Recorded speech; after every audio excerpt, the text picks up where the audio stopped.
Hi, and welcome to the show. Subscribe at kevinmd.com/podcast and get CME for this episode by clicking on the CME link in the show notes. Today, we welcome back David Alfery. He's a cardiac anesthesiologist, and he's the author of Saving Grace: What Patients Teach Their Doctors About Life, Death, and the Balance in Between. David, welcome back to the show. Thank you so much. Thanks for having me back. So we'll get into your book and the story on your most recent KevinMD excerpt in a little bit, but just for those who didn't listen to our first episode together, just briefly share your story and journey. Yeah, I had a 36-year career as a cardiac anesthesiologist. And when I finished it, for some reason, I had a desire to talk about what life in anesthesia was about. And in a way, I think I wanted to tell my wife and kids where I went for 36 years. And in so doing, I wrote a book that was a little bit about my life in anesthesia, a good bit about what we do in our profession. Turned out nobody had ever written about that before. And then a lot about what the patients really taught me from all those years of practice. Now, as you reflect on your decades-long career in anesthesia, what are some misperceptions about the field that you like to clear up with the audience? Well, we're seen on TV and in movies as this sort of nameless, faceless entity on the other side of the ether screen. And when there's a crisis in the OR, the surgeon is barking orders as to, what we should be doing. In fact, it's really just the other way around.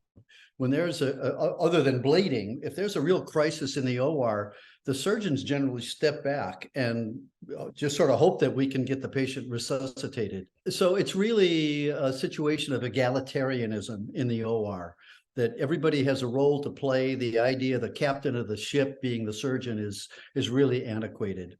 It's a specialty where really the very best and the brightest have gone into it for the last 20 years. All right. So let's talk about your book. It's titled Saving Grace: What Patients Teach Their Doctors About Life, Death, and the Balance in Between. Your latest KevinMD excerpt talks about your mission trip to Nicaragua. So tell the audience, tell us this story. Yeah, I was fortunate in that I went on a number of medical missions, usually with a group called Operation Smile, and they operated on little kids with cleft lips and palates. And as one of my partners told me one day in the Nashville airport, he turned to me, we're heading down to Bolivia, and he said, David, it's a hour and a half in our life, it's the rest of their life. So these are really incredibly rewarding experiences. And I was in Nicaragua, and every mission, we started with the smallest and the youngest patients first. And I was an adult cardiac anesthesiologist, so I was way out of my comfort zone. And I had as my first patient a little guy who was about a year old, and he only weighed maybe 9 or 10 kilos. He was very small. And of course, I'm scared to death to put this small child to sleep. And he's got a cleft lip and a cleft palate. And his mother was one of the indigenous people from Nicaragua. She didn't speak any English, looked to be a child herself, maybe 18 or 19 years old. And I looked at the folder, which is basically the patient's chart, and it had one single sheet of paper inside, written in Spanish. And on the outside, there's a Post-it note that said where the child had come from. And it said, 2 days, first day canoe, second day bus. And you realize that she had taken this incredible trip to get to the hospital, not even knowing if her son would be operated on. And when he got through the screening process, now it's the following Monday, she handed her child to me, and she had no way to thank me, but she just grabbed me by the neck and pulled me down, and she kissed me on the cheek. And she held me there for a second, and then she let me go. And she had just one little tear running down her face. It's just an image that I will never, ever forget. I've never had such a wonderful thank you from a patient. So as you were going through this experience and that teenage mother was thanking you, what was going through your mind at that time? Well, it was the same feeling that I had over and over in my practice life. And that was, what a privilege it was to take care of patients. The idea that here's a mother that sees really a terrible life ahead for her infant. And this kid's going to have a normal life, and that I'm able to participate in that. Wow. It just doesn't get any better than that. And that was really one of the themes of the book, was that, and I'm sure you understand this, what a privilege it is that we have when patients put their trust in us. Sometimes we have so many obstacles that distract us from this privilege, right? And there are so many negative things that you read about medicine, about burnout and moral injury and all the interference that separates us from patients. Yes. So how do you keep this goal in mind? How do you remind yourself about the true values of why you went into medicine? Yeah, what you say is so accurate. Burnout is such a problem. I had a little bit of an advantage being an anesthesiologist, and I didn't have to put up with a lot of the bureaucracy and the paperwork and getting pre-approvals and all this other kind of stuff. But when I took care of patients, I tried to filter out the noise of the hospital and the system and everything else, and just focus on this one-on-one interaction with the patient, and realize that, no matter what else was going on out there that was trying to interfere with this relationship, I still had that relationship. It's one patient and one doctor. And, that sort of human bond, that shared humanity that we have when we're interacting with each other. So I just tried to focus on each patient individually, and what a privilege it was for me to be able to be entrusted with their care. So you've been on medical mission trips, of course. How do these experiences change you as a physician? Oh gosh, it just changed my entire perspective on life. I think I was like many physicians. I'd worked hard, and I had I had the nice car, I had the nice house, and took the nice vacations. In a way, I think I sort of took it for granted. I was entitled to this. I really worked hard for this. But I went to these other countries and saw that other people were working just as hard. And just because of their circumstances, they had almost nothing. And so it gave me a real sense of gratitude for what I did have, and changed my perspective in terms of what I should be expecting. And the things that bothered me in the past bothered me a whole lot less.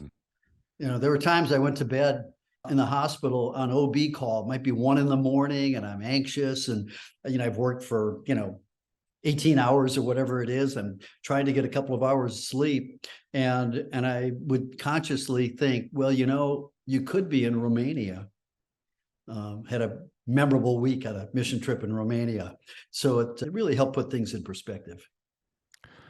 Let's talk about the decision point about you making those medical mission trips. Like you said, you had a thriving practice, you had a nice life. What was the decision point that led you to do these medical missions? I'm not exactly sure, other than a little voice inside. I had seen other physicians go off on, and nurses, on medical missions. And I noticed that when they went on one, they always went on another, and then another. And I felt like, gosh, I really need to do this. And each year went by, I'd sort of made my own excuses. Well, the kids are too small. Well, I'm working too hard. I need that week off. And then there was a notice up in the anesthesia office that said, need an anesthesiologist for a trip to the Caribbean. And I thought, you know what? You're done making excuses. And I signed up for it. And after that, my whole life was different in terms of the vista that opened up for me. Yeah, for any readers out there that have or watchers that have an opportunity to go on a medical mission, I can't stress enough how rewarding it is. You get back so much more than you give. How many medical missions do you think you've done? I think I did 7 or 8 of them, something like that. And one of my regrets was that I waited too long. I really waited until I was well into my 40s, probably my late 40s. And it's sort of a young man's and a young woman's sport, because it's a pretty grueling week, at least the missions that I went on. So that story is from your book, of course, Saving Grace: What Patients Teach Their Doctors About Life, Death, and the Balance in Between. Now, tell us some of the other key messages that you want readers to come away with after reading your book. Well, one of the things is, and I have found this in feedback from Amazon reviews, is that people will realize that your doctor is really just the way you are.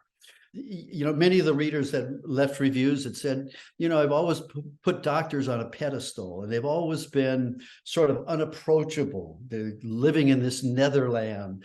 And they said, I was surprised at seeing how human you all are. You have the same fears that we have.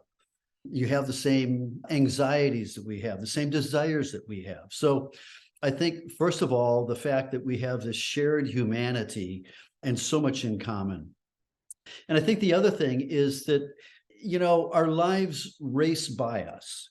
And the fact is that they're all going to come to the same end. And as I say in the epilogue, there's a poet, Hartzell Wilson, who talks about how you spend today is important, because you're spending a day of your life for that day. And as I say, that's a high price we're paying for that day. We better live it as though our life depends on it. And to make those days count, man, life goes by quickly. And every day is an opportunity to make the world a better place. So you mentioned the words shared humanity, right?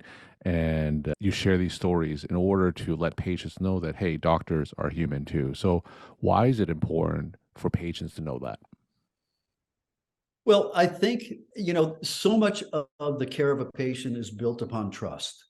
And, we're trusting that the patient is telling us the whole story, the whole truth, and not leave anything out. And I think that patients have to understand that we're trustworthy.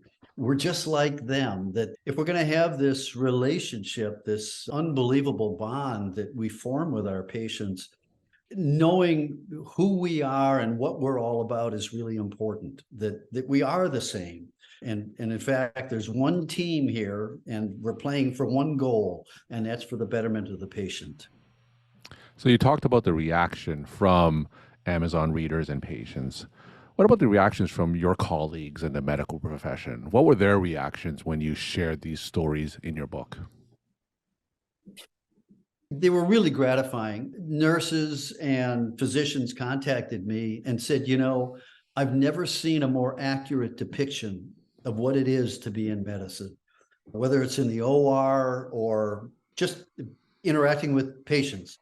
And interestingly, the people that worked in acute critical care medicine separated from the cognitive specialties. And I had always said that, I went through my practice with this little baseline anxiety, that's this little white noise of anxiety that, something was going to happen and I wouldn't be able to handle it. And I thought, well, I'm probably the only guy who ever felt that way. That was just unique to me.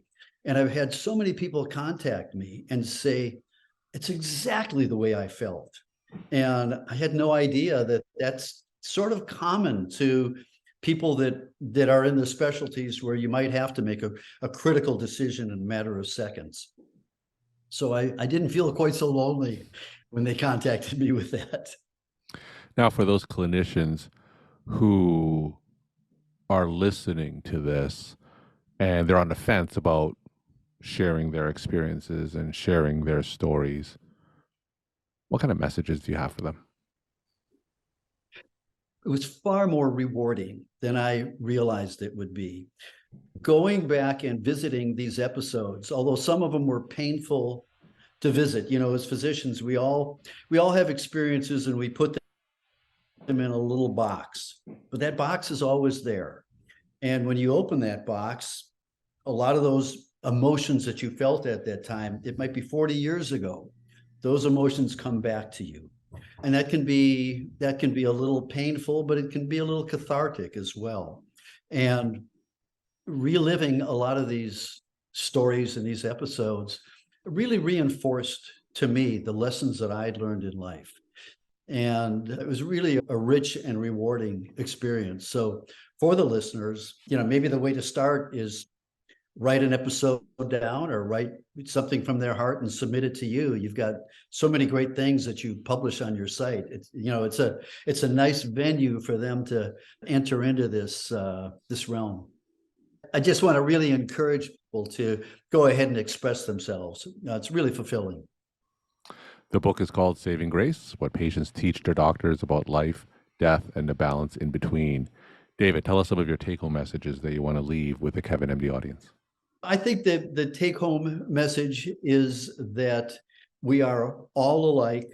We all have the same fears and dreams and aspirations. We're all in this together with that shared humanity. We have the same characteristics, the same emotions. And hopefully a book like this will bring out the fact that we're not here forever and make every day count. David, thank you so much for sharing your time and insight. Thanks again for being on the show. Thank you.